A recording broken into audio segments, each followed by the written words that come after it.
My children always said they loved me more than anything, but after I pretended to have Alzheimer's and tested them by losing my checkbook, they showed me a brochure for a nursing home.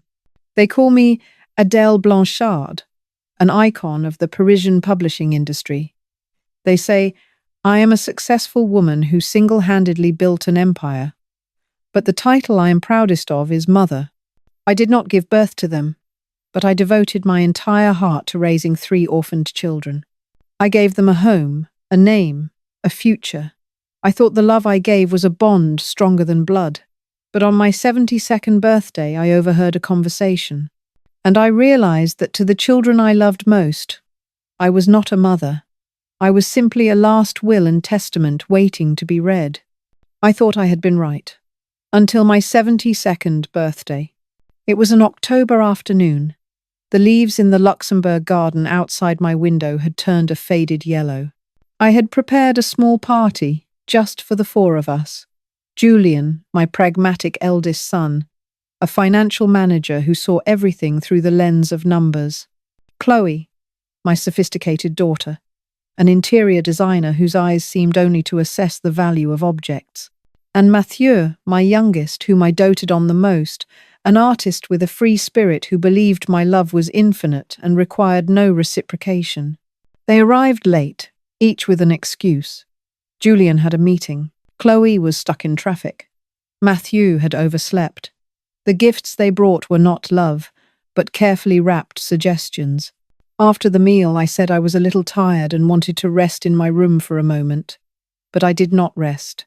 I stood just behind the slightly ajar door, and I heard it. I heard the truth. Mother is getting more and more forgetful. That was Julian's voice. Last week she forgot her appointment with the lawyer. We need to have a clear plan for the assets. Otherwise things will get very complicated. This apartment needs renovating, Chloe chimed in, her voice full of calculation. I have some ideas, but Mother would never agree. Perhaps we should wait until she is no longer capable of making decisions. And finally, Mathieu, the child I loved most, his voice a whine. She just cut the allowance for my studio. She said I have to be independent.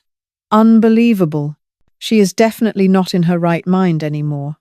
I stood there, in the shadows, and felt my heart go numb. Not a word of inquiry, not a shred of concern. Only assets, the apartment, and money. My love, my sacrifice, had all been just a means to their ends. I returned to the living room, a smile still on my face, as if I had heard nothing. We talked a little longer, soulless conversations, and then they left. That night, I did not sleep. I sat alone in my library, looking out at the lights of Paris. I had given them a life. I had given them everything I had. Now, I would give them one final test. I decided I would pretend to have Alzheimer's. A cold and ruthless plan began to form in my mind. I wanted to see, when their strong mother, their sole provider, suddenly crumbled, when their endless source of money was at risk of being frozen, would they extend a hand to help, or would they rush to fight over the remaining pieces of the empire I had built? My play had begun, and I would be its sole director. I started slowly, planting the first seeds of doubt. During a video call, I asked Julian, "Your wife, the young lady, what is her name?" "Marie, is it?" His wife's name is Isabel, and they have been married for 10 years. I saw the annoyance flash across my son's face.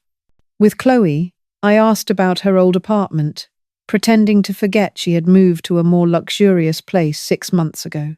"Mother," she said, her tone slightly sharp, "I have told you a dozen times." With Mathieu, I deliberately confused the sculpture project he was working on with an oil painting idea he had abandoned years ago. He sighed dramatically, as if my forgetfulness was an unbearable burden. Then, I began to escalate. I called them at 3 in the morning, my voice frantic, saying I was lost in my own apartment and could not find my bedroom. Julian had to rush over, his face etched more with frustration than worry. The final blow was aimed at their greed. I lost a few valuable books signed by Albert Camus, items that Chloe and Mathieu had always coveted. I called them, weeping, suggesting the maid might have stolen them. My performance was convincing enough. Now it was time to see the audience's reaction. Their reaction was swifter and more ruthless than I could have imagined. They wasted no time on grief or worry. They acted. Julian, my pragmatic son, made the first move. He did not ask questions or offer comfort. He immediately hired a legal and medical team. A few days later, he arrived with a doctor and a lawyer demanding an in-home mental capacity assessment. Afterward, he handed me a stack of papers. "Sign this power of attorney, mother," he said, his voice dripping with false concern. "It is the only way I can protect you and your assets from fraudsters." He was not protecting me. He was stripping me of my control. Chloe was more subtle. She moved in with me for a few days under the pretext of caring for mother. But instead of caring, she roamed the apartment with a measuring tape and a notebook. I saw her measuring the dimensions of the rooms, photographing each antique, and murmuring about rearranging the space. One afternoon, she sat beside me, holding a furniture catalogue. "Mother," she said sweetly, "do you remember you said you would leave me this Louis XVI dining set? I think it would go perfectly with the Persian rug I just picked out." She was planning the redecoration of my home, even as I was still sitting in it. And Mathieu, my spoiled youngest, was the cruelest of all. He did not use logic or subtlety. He used emotion. He came over, crying, clinging to my hand. "You are sick, so you do not love me anymore," he sobbed. "Do you not remember what you promised me?" He used the memory loss I had feigned to demand larger sums of money for his never-to-be-completed art projects, constantly claiming you promised when I had promised nothing. 3 children, 3 different approaches, but all with the same goal: to seize what was left of me before I was no longer capable of making decisions. They did not extend a hand to help. They were rushing to fight over the pieces. The following days were a blur of exhausting pretense. Julian constantly pushed me to sign papers. Chloe filled the apartment with fabric swatches and design sketches. Mathieu whined incessantly about money. I felt utterly drained, the act slowly eroding my true self. At times, in despair, I nearly gave up. One sleepless night, I went into the library and pulled out an old wooden box. Inside were keepsakes from my first days as a mother, scribbled drawings, old photographs, and the adoption files from the orphanage where I had found them. I sat on the floor and reread their files. Julian, a quiet one, 0-year-old with wary eyes. Chloe, a pretty 8-year-old, terrified of being left behind. Mathieu, a 5-year-old who always clung to my hand. Abandoned children. I looked at the photos, wondering where I had gone wrong. Why had my love created such people? And then, while reviewing Chloe's file, I found a detail my memory had overlooked. A small note from the head nun. Chloe is very close to Elise. The two are nearly inseparable. Elise. The name was a flash of light in the darkness. I remembered then. A girl with large, sad eyes, who always stood behind Chloe. She was my daughter's best friend. I remembered that on the day I came to finalize the papers, the nun had said Elise suddenly no longer wanted to be adopted. The girl had cried and said she wanted to stay at the orphanage. At the time, I just thought it was the fickle nature of a child. But now, a thought sparked in my mind. A question. Why? I decided I would find Elise. I did not know what I was looking for. An answer, perhaps. A salvation. Or perhaps a more worthy heir. While I was secretly having Elise tracked down, my 3 children had reached an agreement. They must have realized that fighting individually was not working. They needed to cooperate. One Sunday afternoon, all 3 of them arrived. No more individual requests. Instead, there was a terrifying unity. They sat across from me in the living room, on the very sofa Chloe was planning to claim. Julian, as the eldest, spoke first. "Mother," he said, his tone serious and concerned. "We have been thinking a great deal. Your condition is worsening. We are very worried. We cannot leave you alone like this anymore," Chloe continued, gently placing her hand on mine. "You need professional care. Therefore," Mathieu concluded, "we have found the perfect place for you." Chloe pulled out a glossy brochure. The pictures inside showed a magnificent building that looked like a five-star hotel. "Le Repos Doré, the Golden Rest," she announced proudly. "One of the best nursing homes outside of Paris. It has gardens, a swimming pool, art classes. You will be cared for 24/7. They had called a family meeting, not to ask for my opinion, but to announce this good news.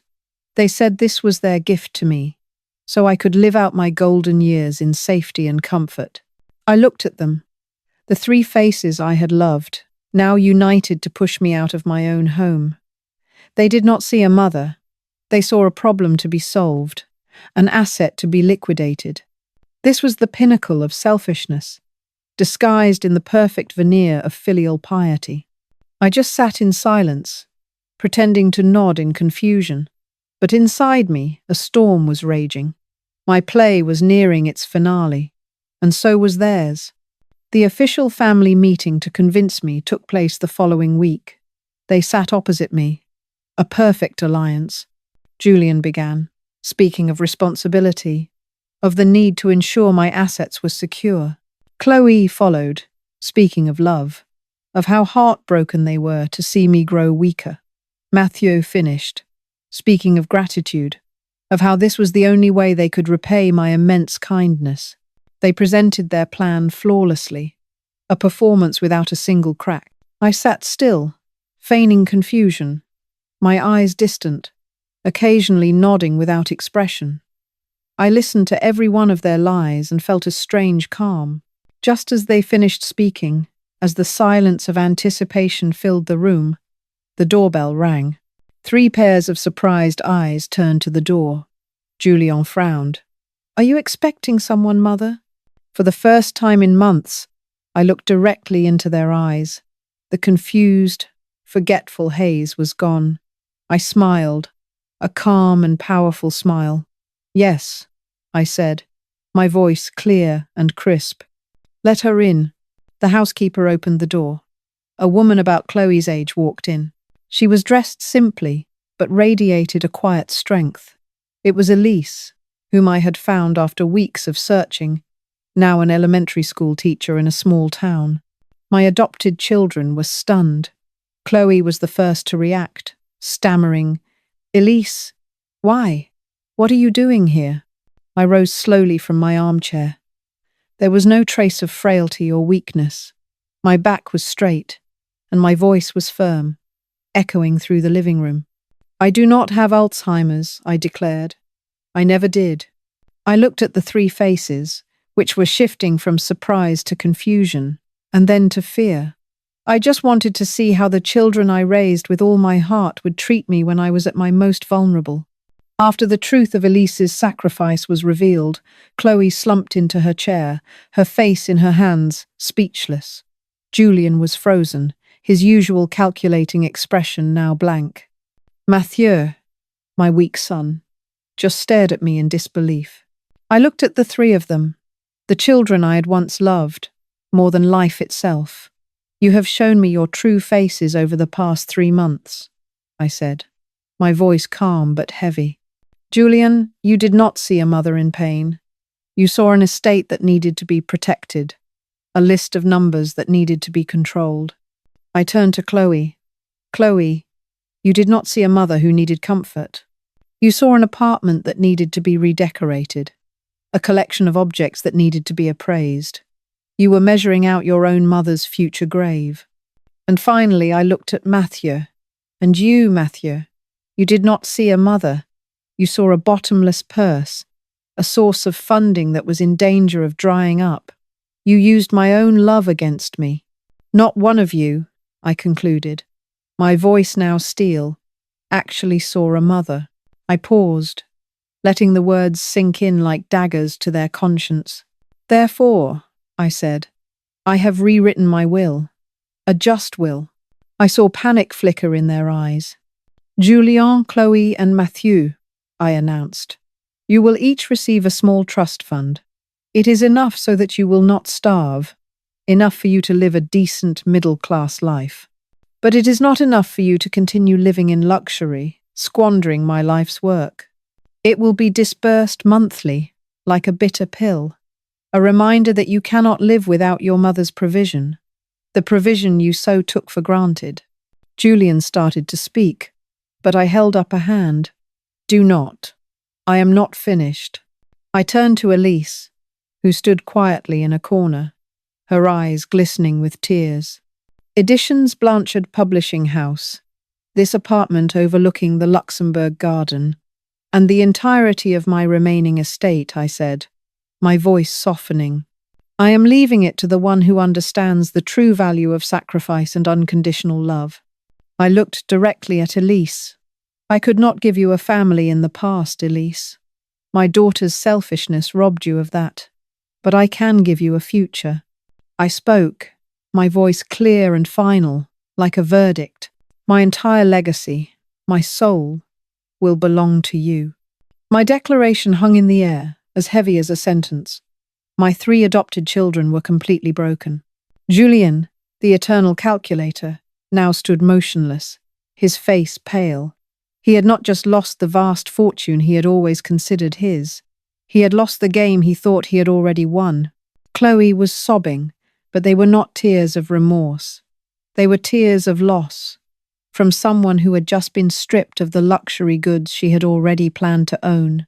And Mathieu, my weak son, could only sit there, stammering nonsense. His lifeline, his dependency, had been severed. They had not just lost their inheritance. They had been forced to face the ugly reflection of themselves in the mirror of truth. Their selfishness, their greed, and their profound ingratitude. I looked at them, no longer feeling pain, only a quiet relief. I had spent a lifetime seeking love from the children I had raised, only to realize it never existed. But in that painful journey, I had found something more important: justice for a forgotten child. My legacy would not be given to those who bore the Blanchard name, but to the one who bore a heart like mine. I had freed myself from the burden of a blind love. I was no longer a failed mother who had loved wrongly. I was a woman who had dared to face the truth and had courageously chosen her child of the heart anew. The play was over, and this time I had written the ending. The silence that followed my declaration was more terrifying than any scream. It was thick and heavy with ruin. Julien was the first to break it. His face, always so composed and controlled, was now twisted with rage. "You cannot do this," he roared, his polished exterior gone. "This is madness. She has bewitched you. I will sue. I will prove you are incompetent." "And how will you prove that, Julien?" I asked, my voice chillingly calm. "With the legal team you hired to strip me of my rights? Or with the doctor who confirmed I was confused at your request? I imagine they would be very happy to testify against you in court." The words caught in Julien's throat. He had built the trap himself, and now he was caught in it. Chloe, in her desperation, chose a different role. She rushed to my side and knelt, tears streaming down her face. "Mother, I am so sorry. I was wrong. I was only worried about you. Please do not abandon me, Mother." I looked down at her weeping face, but this time I no longer saw the little girl who needed comforting. I saw a bad actress trying to salvage a finished play. "Your tears," I said softly, "are only for what you have lost, not for what you have done, Chloe. Get up. This performance no longer has an audience." And Mathieu, my fragile son, just sat there, trembling. He looked at me, then at Elise, then back at me, stammering, "But I am your son." "Yes, you are," I replied, "and this was perhaps the final cut. But you have never acted like one.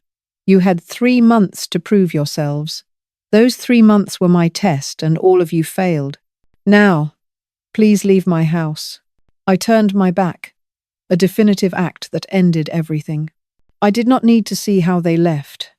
Julian with a fist clenched in fury, Chloe with a suppressed sob, and Mathieu with the stumbling steps of a lost soul. When the door slammed shut, the sound was not an ending, but a beginning. The room grew quiet. Only Elise and I remained. She stood there, confused and overwhelmed, her hands clasped together. "Mrs. Blanchard, I cannot." I walked over to her and for the first time truly took her hand. It was warm and calloused, the hand of a true worker. "Do not call me Mrs. Blanchard anymore," I said. "Call me Adèle." I looked deep into her eyes that still held a trace of old sadness, but now shone with resolve. "I know this is a heavy burden. I am not asking you to replace anyone. I simply want to pass my legacy to someone who deserves it. Someone who understands that the value of a book is not in its cover, and the value of a person is not in their bank account." The weeks that followed were a slow beginning. Elise did not move in right away. She continued her teaching job. But every weekend, she came to Paris. We did not talk about money or inheritance. We talked about books, about the children in her class, about the dreams she had been forced to set aside. I gave her a tour of Editions Blanchard. I saw how her eyes lit up as she touched the old manuscripts, how she listened to the stories of my early days. She did not see an empire. She saw a dream built from passion. One afternoon, as we sat in the library, Elise told me the real reason she had refused to be adopted that day. "Back then," she said softly, "Chloe told me that if I was adopted too, your love would have to be split in half, and she would not get everything. She cried and begged me to stay," I thought. It was the only way for my friend to be happy. My heart ached. The silent sacrifice of one child, met with the selfishness of another. "You gave up your family for her," I whispered. Elise smiled. A sad smile. "Perhaps. But I gained many other children in my classroom." In that moment, I knew I had made the right choice. The new lives of my 3 adopted children began with the bitter monthly pill from the trust fund. It was enough to live, but not enough to fly. Julian, having lost the aura of an heir, gradually lost his standing in the financial world. His confidence had been built on a wealthy future, and when that future vanished, he was left an empty, arrogant man. He tried to sue me, but the case was quickly dismissed. Chloe had to sell her luxury apartment and designer clothes. Her close friends slowly disappeared. She was trapped in the very middle-class life she had always despised. Every purchase a reminder of what she had lost. Mathieu's fall was the hardest. Without his endless allowance, his art studio closed. His lofty artistic ideas could not feed him. The last I heard, he was working as a waiter in a cafe, his face a permanent mask of resentment and grievance. They were no longer a part of my life. They were just the ghosts of a mistake I had spent a lifetime loving. Years passed. I am truly old now. My steps are slow, and my memory sometimes betrays me. But I am no longer pretending. I embrace my old age with a peace I have never known. Elise is now the director of Editions Blanchard. She has not only maintained it, but has made it shine even brighter. Under her leadership, the publishing house established the Adèle Blanchard Scholarship Fund, dedicated to supporting young literary talents from disadvantaged backgrounds. My legacy is no longer cold numbers. It has become hope and a future for many.